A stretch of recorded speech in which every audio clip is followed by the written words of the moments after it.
Recording! Hooray!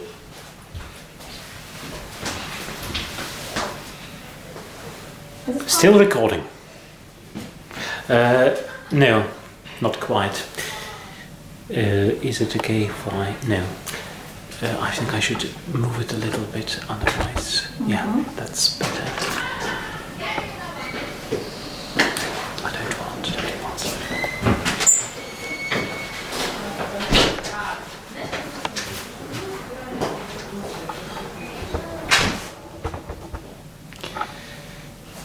Just...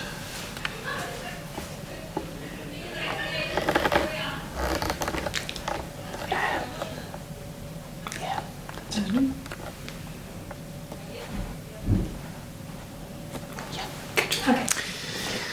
So, while I bring glasses of white... Yes, So not again, wine, as you might it's expect. like Might have expected. expected. Okay? I can't say it. Right, Okay, good. Again. so first of all, white is not what you expect on a dark night. You expect red at least. Maybe hot tea, maybe red wine, maybe glint wine. Yeah. But white, we have white because we are painting in black and white. You don't have black wine, so you bring glasses of white. And again, it means they are relaxing. So white, I don't know how white is different from red wine, but in a visual sense, it's calm, it's relaxing. Nothing is bright. It's all very peaceful, very quiet. Well, I bring glasses of white, and we'll talk, passing the time, about weather, without pretending that we can alter it. Interesting. So we'll talk again. That is about sitting there talking about weather and talk about a relationship. I'm talking about switching the recorder back.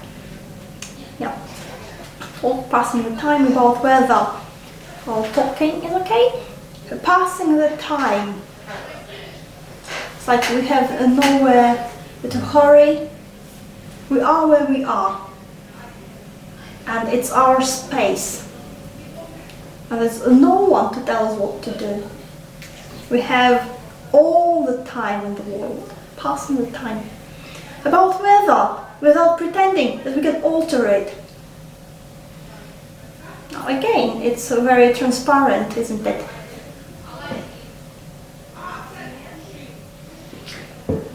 People talk... Yeah, people talk about weather because it's just maybe small talk, because it's a polite way of starting a conversation, and maybe your conversation is going to end where it started. You start talking about... It's not in my head, does it? Well, that was something I was trying to avoid, and I hope... No. Can you... No, you probably can't. Can you look at yourself?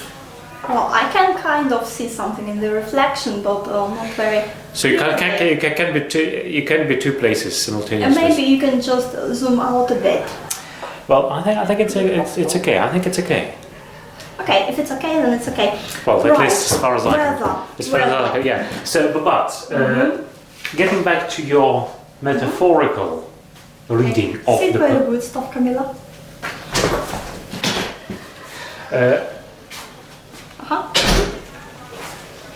Yeah, without pretending we can alter it. Yeah. So relationship is like weather. Yes, and then let's talk about weather. Let's talk about what again. That's all the metaphor, as you say, which is pretty transparent because we often use it. We talk about atmosphere. Yeah. So let's talk about the atmosphere. So here, what happens is relation becomes a force of nature, a part of nature. And rather than saying, no, I can change it, I can change the flow of the river, I can change the flow of the relationship, they say, no, it's natural. it goes as it goes, and to worry about it is same as to worry about weather. And to think that you can fix the relationship by force is same as thinking that you can, I don't know, fix the weather, that you can send the clouds away by doing something. Yeah. So here, they become more natural, less self-centric. In the sense that if you're self-centric, if you're egocentric, then you believe that you have power to change anything. That you can affect war in Syria, which actually you can. Basically you can. But here they say, no, we know that some things flow just naturally, and maybe you can force it that way or this way, but why? Because nature knows its course. So we sit and wait and talk about weather of our relationship without pretending that we can alter it. So there's some finality in it. We know that there is something wrong with our relationship. We know, well, I don't know, we can't be together heartfully. Maybe you said something wrong or I said something wrong, and even though we forgive each other, but the fact remains between us forever, like an ice sheet. Yeah, and then maybe our relationship cannot be the same ever again, but we can be together, we can talk about it, we can be friendly, and we can hope that eventually that flow will take another turn and get into a bigger river of a new relationship, maybe. Storms stop when they stop and no sooner. Living the birches glossy, with eyes and bent glitter into rimy ground. Again, we break it mid-line, mid-stanza. Storms stop when they stop no sooner. Again, a relationship stormy, not sunny. We start with shining, but then very quickly it becomes distressful. Now we have storms. Storms lock us in. And funny, but here in that situation, the storm unites them rather than separates. Storms stop when they stop. Arguments stop when they stop. No sooner. Leaving the birches glossy with eyes and bent glitter into rimy ground. So birches. Birches. Why birches? Maybe that's people. Birches. Live in us, because we talk about ourselves and storm is our argument, our hard story. Then living us glossy with ice and bent glitter into rimy ground. So again, glossy with ice, shining with ice, in a shell of ice.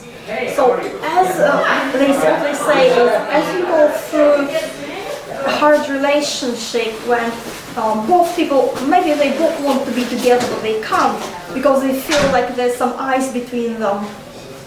They would like to be together but they can't because there's some ice between them which cannot be melted yet.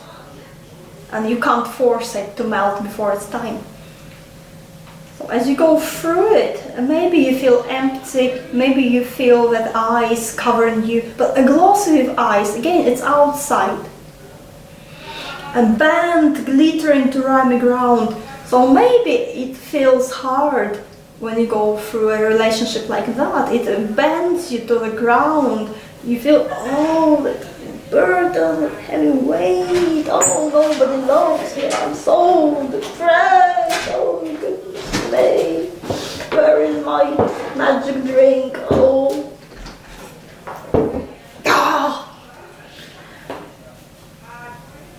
Then again, glossy, you have a glossy look. Glossy look, glossy, with eyes.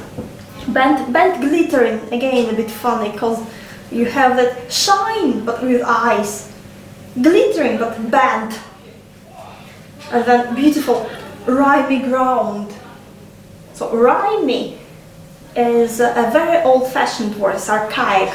It's not a normal word. Rhymy just means frosted, covered with frost. So why don't you say to frosty ground? How do you say rhymy ground? Because it rhymes with rhyme. Yeah, because it rhymes with rhyme. I guess if you're a poet, then you're bound to the rhymy ground. All you can do is to rhyme it, write about it, and not necessarily in the straightforward way. You let it go through you, and then your arguments and "oh, nobody loves me" becomes a beautiful landscape of mountains shining with eyes, of hemlock and snow, of birches bent and glittering. You transform it by rhyming ground. Again, ground like where I stand, not just literal ground, rhyming field, rhyming ground, rhyming. Whew, that's the end of the phrase actually, which started at the beginning of the first stanza. Amazing. Again, we repeat eyes and rhyming, blimey. We'll avoid the programmed weatherman grinning from the box, cheerful with tempest, and take the day as it comes. We'll avoid the programmed weatherman grinning from the box. Now we have that strange character showing up. Programmed weatherman grinning from the box. What is it? And why do we need to avoid it? Well, again, when someone like me is reading the poem literally, literally rather than literally, I imagine a box, a television set. I might imagine them be willing to switch the TV set on because they want to know, well, now it's all going to stop, and they want to know, okay, when is the storm over? When is it going to be fine again? When, if the storm is over, when can we be left free to go whenever we want to go? So you switch on the TV where there's a TV program, there's a weather forecast, and then there's a weatherman who is usually nice and smiling and cheerful, and yeah. So why do we want to avoid it? Why do we want to avoid it? Because probably we want to either, again, even this literal reading of the poem makes that possible. You probably are fine with the snowstorm as it is. You don't want to be told when it's going to be over, and you don't want to be told, first of all, and secondly, you don't want to let the noise into that silence. In fact, you don't want person number 3 inside your seclusion. It's not really person number 3 because it's a weatherman on the box, but it's an intrusion of another reality. It's a completely different world which you do not want and there's something about it that probably says it's a completely different world with a completely different atmosphere. When you smile, you smile. You can have a chilly smile, but still you call it a smile. The weatherman isn't smiling; he's grinning, and that's now. We have this literal meaning when you don't want any outside noise, and why do we even need to mention it? We are comparing two realities: that quietness, secluded, chilly but calm and peaceful. And someone saying, okay, storms stop when they stop. That's them. And on another hand, we have programmed weatherman grinning from the box. So programmed is opposite, because what they see is natural. Stop when they stop, we can't alter it. Here we have the opposite, artificial and programmed. Then we have, what is programmed, weatherman or grinning? Is it his grinning programmed, or is it the weatherman programmed? I think both of them might be programmed. The weatherman is programmed because he appears in a program, but he appears in a very programmed way. And one of the things which is also pre-programmed, which is programmed into the weatherman, is his grin. Yeah. Okay. And then we have the box, not from the TV, not from the BBC, from the box. So we have again big mountains, now a small space, but still a part of the bigger space. At the same time, we have a box. We know, think outside of the box. Small, again, man-made. Yeah, rectangular or something. Because even what I know how the house looks like, they are inside the house. But it's not a box, it's definitely not a box. A wood stove is not a box, it's not an electric thing that can be switched on and off. It's not a box. So wood stove is again natural. It's natural, it might be beautiful, it might be rustic, it might be something, but it's not a box. Okay, so we will avoid it. Then again, maybe a programmed weatherman grinning. If weather is a relationship, as we had it in the previous stanza, so the programmed weatherman grinning from the box, and maybe it's that the way you're supposed to behave, that automatic set way of behavior, like nice to meet you, nice to meet you too, how are you, nice to see you. The way you say how do you do without even waiting for the response, because how do you do? So imagine that's two people. And apparently their relationship is a bit frosty. So how that's might be a bit awkward. Is it working? Just want to check. No, it's flashing a little red light, so I just want to make sure it's working.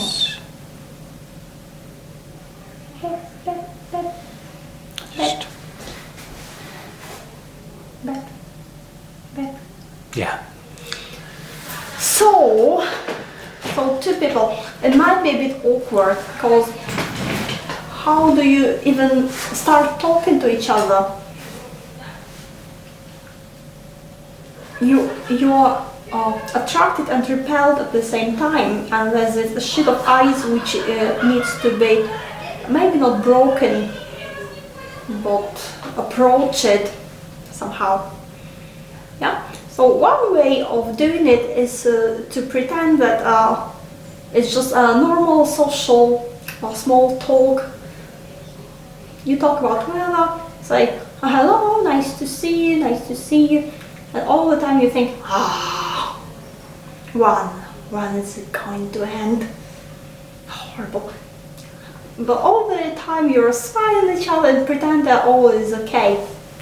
Another way, they want to avoid it, the programmed grinning from the box. Another way is to sit, to wait, not to force anything, to spend time in silence and take as much silence as you need, because silence can be more powerful than words.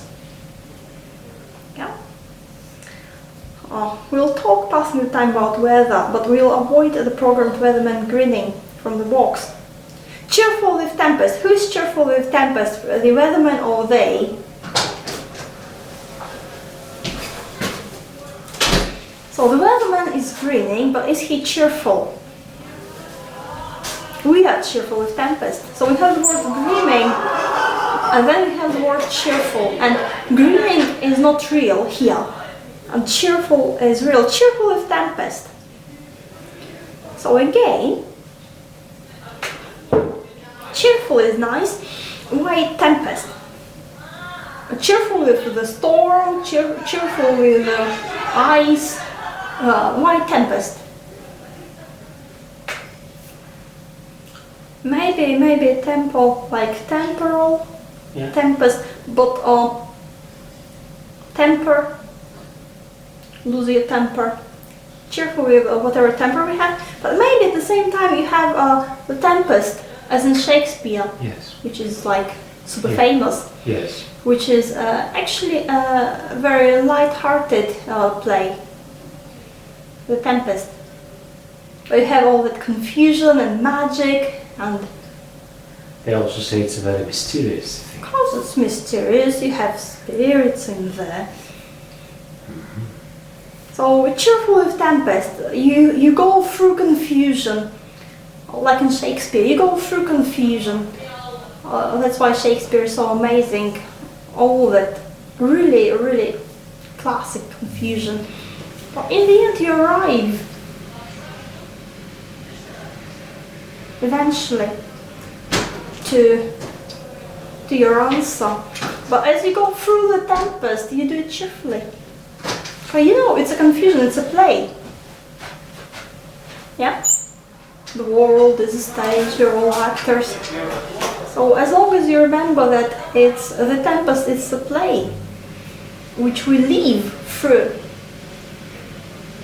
you can't possibly be too serious about yourself. Yeah? And take the day as it comes, one day at a time, the way everyone says.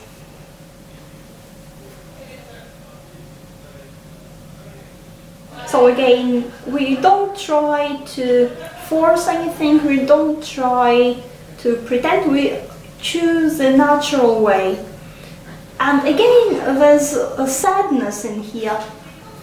Because at the same time they want to be together and they can't. Not because of something that prevents them from the outside, but something that prevents them from inside. But still they hope that maybe eventually it will change. Take the day as it comes, one day at a time. So live in today, in this moment. They don't know what's going to happen tomorrow. They live on that edge. Again, from the beginning. They don't know one little step and they may fall either way. But so they value every step. Every little step is a big success for them. So if you're happy with your position, whatever, if it's a relationship, a life or something, if you're happy with your position, you don't tend to think about it too much. Oh, today, tomorrow, next year, hooray, 10 years.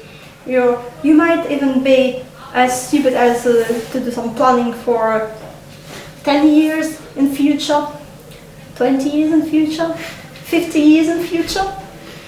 Yeah. And you believe that all your life is just that careless hopping around like a happy little bunny. But they know, pre-programmed. They know that each step is an achievement. And there might not be tomorrow. So they value every second. Take the day as it comes, one day at a time. The way everyone says. Who's everyone? I don't know. These hours are the best because they hold them close in our uxorious nation. So first we had some passing the time indefinite, well, apparently long time. Then we talk about days. One day. Now hours. So looking closer and closer. Feeling more and more properly. Yeah. These hours are the best because we hold them close. What does it mean? These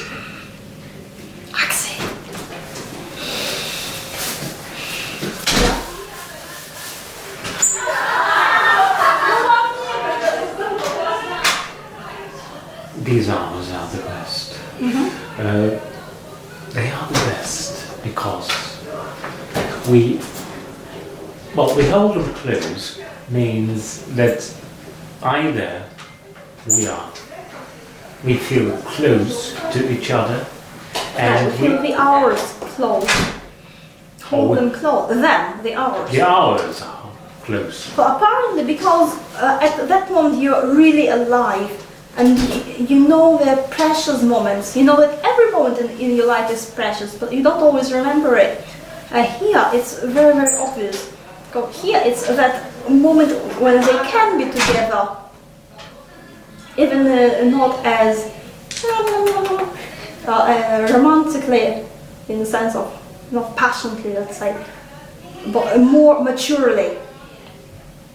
So as they don't come, pray, passion, teenager hormones, but a more mature approach, when you don't have that crazy, you have talk, you have patience, you have, what else do you have?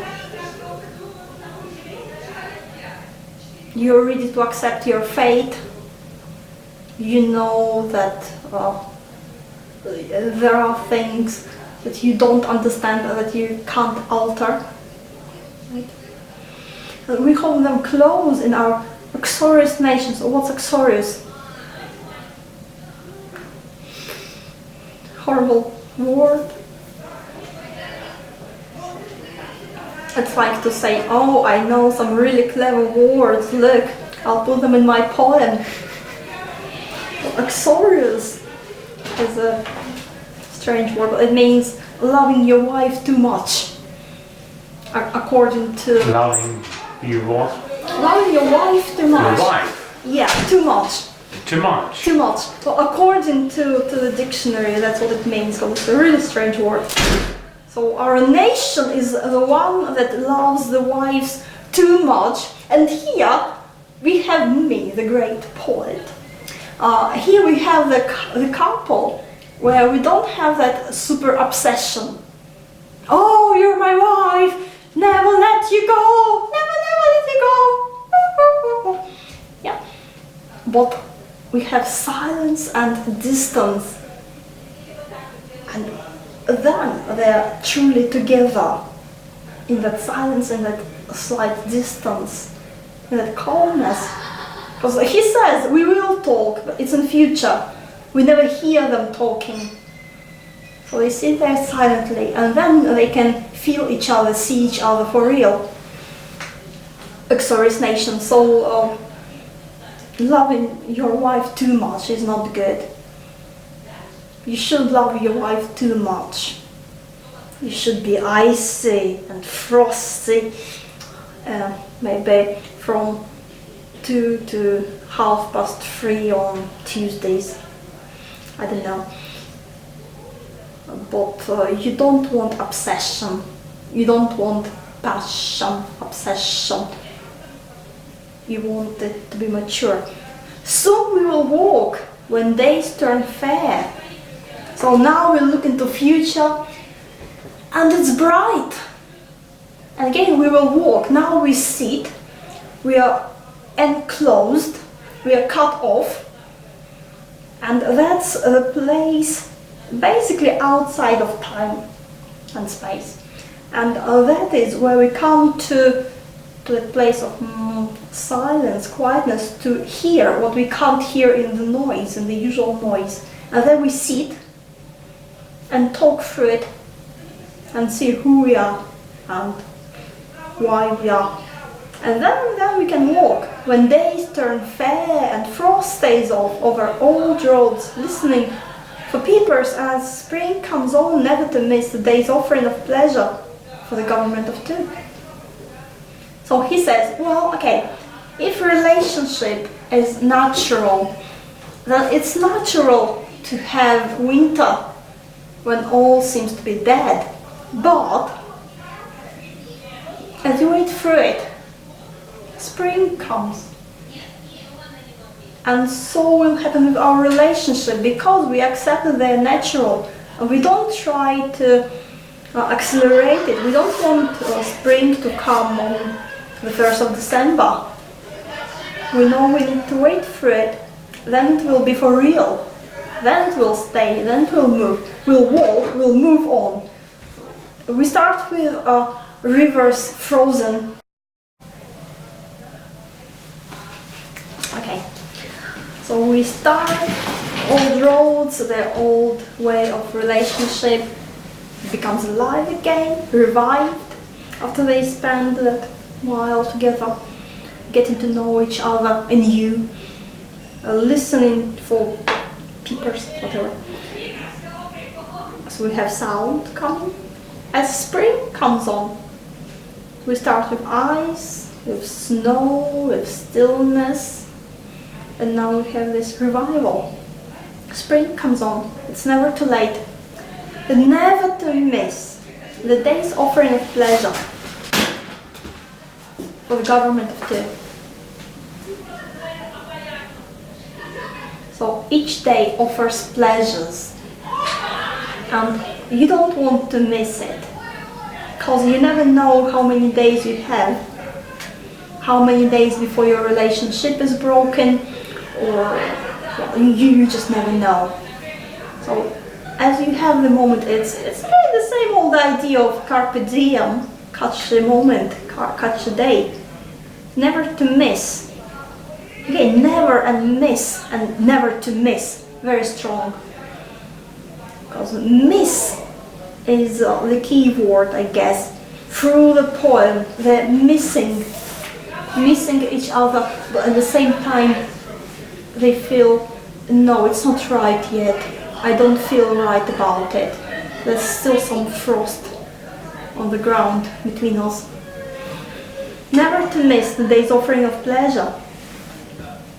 And it's like the day is offering it, and you can take it or decline it. You decide each day, every day. You decide whether you take the day's offerings of pleasure or whether you say, oh no, I'm too busy. For the government of two. Beautiful little closing line for the government of two. So we carry the arm laws and they sit separately, they break into two, and trying to find their way back. And finally, it is a government, as it's supposed to be. A family is supposed to be a little government. Yeah. President, vice president, maybe subjects.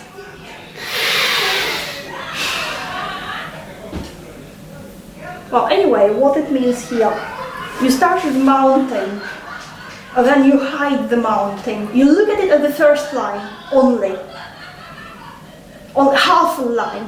Mount Kearsarge shines your eyes, then you forget about it completely. You zoom in, you look at hemlock, you look at snow, at rivers, you look at these two people, you forget completely about the mountain, but it still stays in the background, it never goes away, and now it's recovered. Yeah? It comes back, mountain, foundation, hard as rock, forever. Now it's called government of two. Because we have that mountain in the title, so it governs the poem. Yeah? The government of two. And as you come to the end through the poem and you see the government of two, you have an idea, you know what that government is like. Yeah? It's commanding height. It's like a mountain, but at the same time, is it bossy? No. It's peaceful, it's calm, it's understanding. Yeah? Government of two. Again, it's a bit like in John Donne, although he does it better, where you say like, I'm all universe. And here we are, the government, together. We don't need anyone else. We are self-sufficient. And government, we are in command. We are strong, we have power. It's not just some, miserable union, I'm a loser, I'm a loser too, let's sit together, maybe we'll be two losers, a bit more powerful than one loser. Okay? No, they're powerful, I'm strong, you're strong, together we make a family strong government of two. Yeah, because we had changed. We had gone through that situation which wasn't easy, through that ice and coldness, without breaking. And now, as we are revived in spring, which is gentle again, we are different because we've had that experience. We could not be a government in the beginning. In the beginning, all we do is carry logs, like some peasants. In the end, we become the king and the queen. It's a frog that turns into a princess or a prince. It's a transformation. Yeah. Okay, anything else here? No, I don't think so. So, all in all, we have all that coldness, but at the same time, it's very gentle. I guess it's very nice. Well, let's finish then. Let's finish. Okay. Save.